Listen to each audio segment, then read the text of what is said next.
Welcome back, watch fans. Today we're talking about the 10 commandments of watch collecting, and rule number 5 is don't be boring. That's right, don't be boring. And you got to follow these commandments if you want to succeed as a watch collector. What does that mean? What does success mean as a watch collector? Well, it means that you don't end up with a bunch of this stuff. You don't want to have a bunch of this stuff. Ironically, it's the same color as the Yachtmaster, right? The horse shit is the same color as as the Yachtmaster. Unbelievable, but true. But yeah, look, the idea of a great collection. How do you judge a great collection? Well, I would say ultimately money is the ultimate judge, meaning that the value of your collection is increasing, right? That it's increasing at an above average rate, right? So let's say most vintage watches might be compounding at 5% or whatever it is a year. Yours is increasing at 15-20% a year, right? It's called delivering alpha in the world of hedge funds. That's how they would refer to it as. And also, you want something you could be proud of. Yes, we're talking about flexing, or we're talking about ego. You know what? We're talking about status. Yeah, to some degree we are, because we're human beings, and it is true that is one of the reasons why we buy certain watches, why we might pay certain money for a certain Patek or whatever, right? But the point is this, right? The point is you want to impress the right people, not the peasants, right? You don't want to impress peasants with your collection, right? If you're getting compliments from peasants on your watches, it means you got the wrong watches. By the way, technically, that means this watch is the wrong watch, because of all my watches, this one gets the most compliments, right? And mostly from the peasants, right? Not my perpetual calendar, not the Royal Oak, not the dual time. No, this is the one, right? Not the Ellipse. No, this is the one that gets the compliments, which is actually quite funny. But yeah, here's the rule: you don't want to be boring. You don't want to end up with a collection which looks all the same, right? And I see this rule being violated on a daily basis by all the tomato cans, the crayon eaters, especially the people who follow Archie Luxury and the Tim Wright channel, all these live streams, all these window licking live streams. All these guys are all after the same garbage shitter watches, like the Submariner, the GMT, the Pepsi, the Batman, Batgirl, whatever. They're all after the same stuff. Like, these guys have no imagination. So how do you judge a good collection, right? Well, it should look like a mosaic, right? By the way, check out the full video I have on the 10 Commandments, which you can see exactly as I show you my collection, and I show you, how this works in real time. Now, is my collection perfect? No. Is it the world's greatest? No. I mean, listen, here's the thing. Anybody, and by the way, I've been accused of by some of these losers on Archie Luxury's channel that I'm trying to flex. I'm trying to, I think Archie himself, that's right, the Pontiff, as he calls himself. The Pontiff himself has said that I'm trying to be a flex or something with my Patek travel time. Well, that's actually kind of ridiculous, because it's a nice watch. But look, here's the thing: you can't flex with watches, really, because there's always, you're not going to impress anybody unless you have some crazy collection. We're talking about $20 or $50 million, and at that point, that's kind of ridiculous, right? Because look, the reality is there is literally thousands of people who have better, let's call it, collections than I do, better watches than I do, 100%. I'm not trying to impress somebody with a $20,000 Patek, right? Travel time.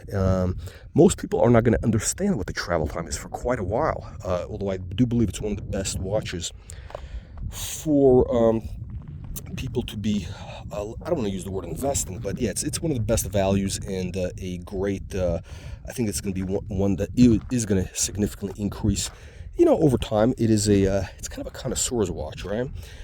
Or how about the perpetual calendar, right? The 3940. Now that one is, honestly, I got to say, that is, the best watch that Patek made, the 3940G. Now, if I say it is, it's not because I have it. It's because it's a fact, right? Because Philippe Starn himself wore that watch. Well, he had the yellow gold one, but again, I chose white because, it's the one I had is a cleaner, more modern watch. It's final series and more versatile, right, than the yellow, which is, it tends to look a little bit old-fashioned to some degree. And the 3940 design is meant to be classic. But I don't want to go on a tangent here. But no, I'm not trying to impress anybody with my collection of my watches. My watches I buy for my own taste, for my own interest in design, right? Like I'm interested in art, I'm interested in design, those trends, and that's why I have the Patek Philippe Ellipse. That's why, I was attracted to the Royal Oak. But now here's the thing: I bought it. When I first saw the Royal Oak, early days, way back, when I first got into watches, maybe in the '90s, right?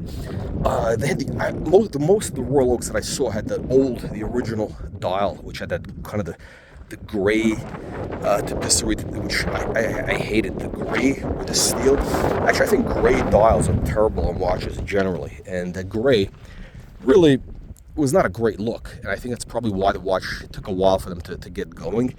And if you notice, AP didn't really start succeeding with the Royal Oak until they they got brighter dials. That's right, brighter dials, whether it was white, silver, blue, whatever. You get the picture. The gray dials were kind of not very popular for good reasons.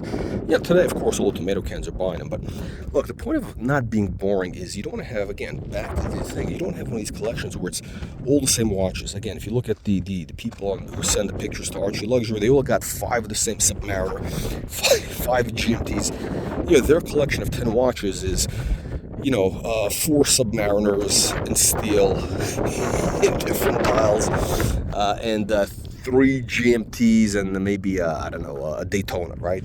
No, what a collection has to be, it's got to look like a mosaic, right? You got to have, you cannot have multiple watches of the same complication. For example, if it's a dual time or GMT, whatever, you can't have more than 2.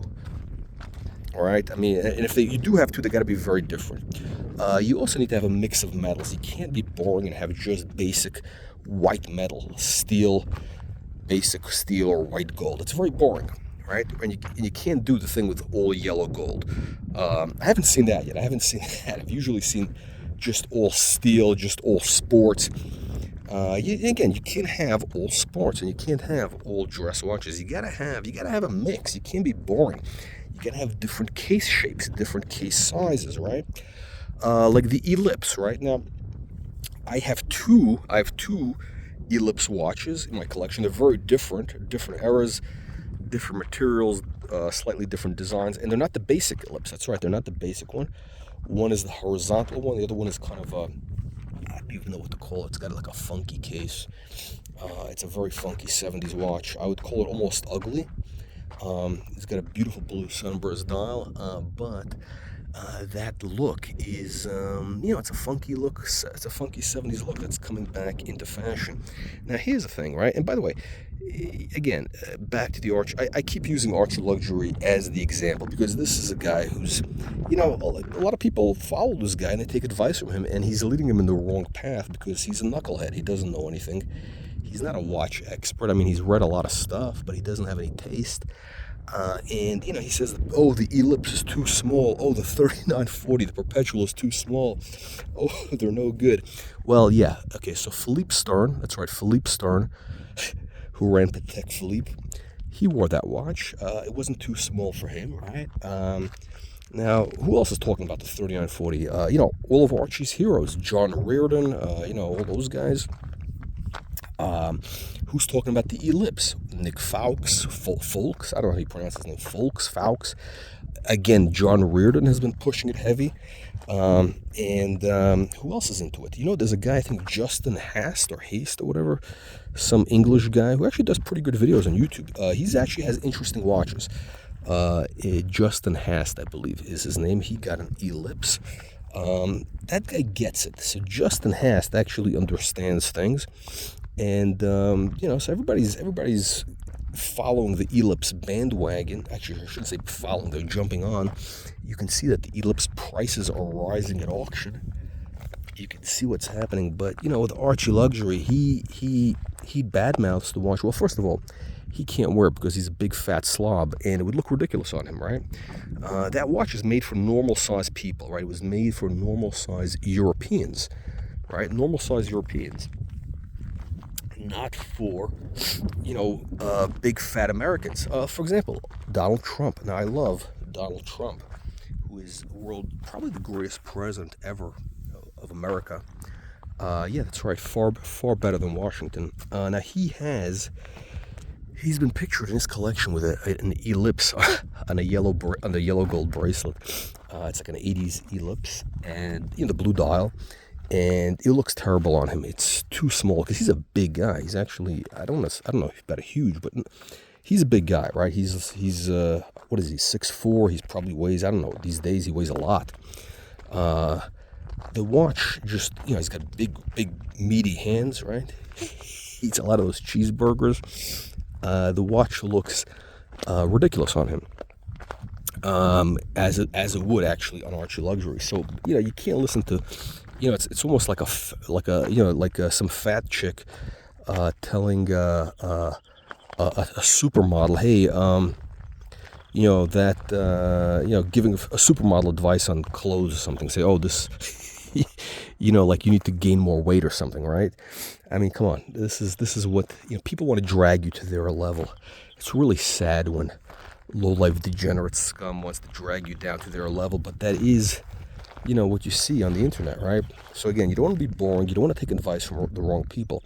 You got to have a mix of watches. It's got to be a mosaic, right? When you look at your collection, you got to have steel, gold, different case shapes.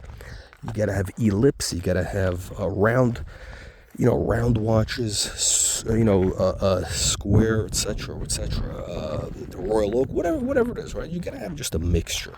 You got to have a few dress watches. You got to have some vintage also. That's right. You got to have some vintage. You're not a real collector if you don't have some vintage watches. By vintage, I mean, 20% maybe of your collection should be vintage. So if you have, 5 watches, one of them should be vintage. We're talking about historically important, like, whether it's, by vintage, I mean something that's relevant to your era. So if you're like, let's call it 45, right? You might want something that was made in the 90s, maybe late 80s, possibly 70s, right? Something that was around the time that you were born, right? If you're 30, you probably want something made in the like mid 90s, which actually was a horrible era for watches. So maybe I should take that back. But no, there was actually some decent watches made. There were some decent watches made in the 90s. The designs weren't that great, but you'll understand where I'm coming from. For example, when people talk about like the Rolex Bubbleback, those watches, those really vintage watches, nobody buys those except really old people now. People in their 70s, which 70s is getting up there, right? So yeah, you got to buy stuff that's relevant to your era. So if you're 20. You probably want, actually, I tell you what would be good is if you're 20, the watch you might want to think about is Frank Mueller. That's right, Frank Mueller was, actually also 90s.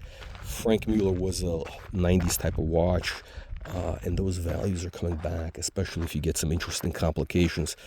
I don't know, some people say the movements are not that great or whatever. I don't know, it's I think it's you can find some really interesting value there. Prices are reasonable. So, let me know what you tomato cans think. Leave your nasty, vicious comments below. Make sure you subscribe to our free weekly newsletter. Click that link in the video description below to subscribe.